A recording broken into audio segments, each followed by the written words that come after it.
વડોદરા શહેરના વાઘોડિયા રોડ ખાતે રહેતા દોશી દંપતી પણ દુર્ઘટનાગ્રસ્ત વિમાનમાં સવાર હતા. વાઘોડિયા રોડ પર આવેલ વિમલનાથ રેસિડેન્સીમાં રહેતા ઇન્દ્રવદન દોશી અને જ્યોતિબેન દોશી લંડન જઈ રહ્યા હતા. લંડન ખાતે રહેતી તેમની દીકરીને મળવા માટે પતિ પત્ની વિમાનમાં બેઠા હતા.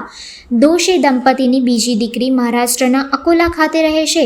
લંડન જતું વિમાન દુર્ઘટનાગ્રસ્ત થયાની જાણ થતાં વિમલનાથ રેસિડેન્સીના રહીશોમાં શોકનું વાતાવરણ સર્જાયું હતું. શ્રી વિમલનાથ રેસિડેન્સી છે અને મારું નામ મિતેશ ભીખાભાઈ શાહ છે. હું એમનો બાજુમાં રહેવાસી છું, 202 નંબરમાં. કોણ રહેતું હતું અહીંયા બાજુમાં અને ક્યાં જતા હતા? શું માહિતી છે તમારી? ઇન્દ્રવદન અંકલ છે અને આંટી 2 જણા જ રહેતા હતા અહીંયા આગળ, અને તેમની છોકરીના ત્યાં લંડન જવા માટે રહેવા માટે જવાના હતા. એ આજ સવારે જ નીકળ્યા હતા. કોણ કોણ પરિવારમાં છે? અને પરિવારમાં 2 છોકરી છે, એક અહીંયા આકોલા છે અને એક લંડન છે, અને એ પોતે 2 જણા છે જે અહીંયા રહે છે. શું તમારી જોડે કઈ એમનો સંવાદ થયો તો? કેટલા વર્ષથી લંડનમાં રહેતા? આ પહેલી વાર ગયા કે પહેલા? એની પહેલા પણ જઈને આવ્યા છે. કેટલા દિવસથી અહીંયા આવ્યા હતા?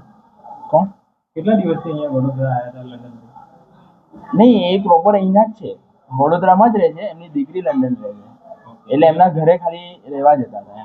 પહેલા ગયા હતા કે? હા, પહેલા પણ જઈને આવ્યા છે.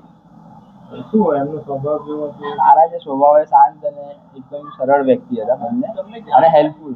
તમે જાણ ક્યારે થઈ? અમને જાણ હમણાં બપોરે 4 વાગ્યાની આજુબાજુ. એમના ફેમિલીને જાણ કરી? હા, એમના ફેમિલીને અમને અમારા આજુબાજુના લોકોએ પણ તરત જાણ કરી દીધી.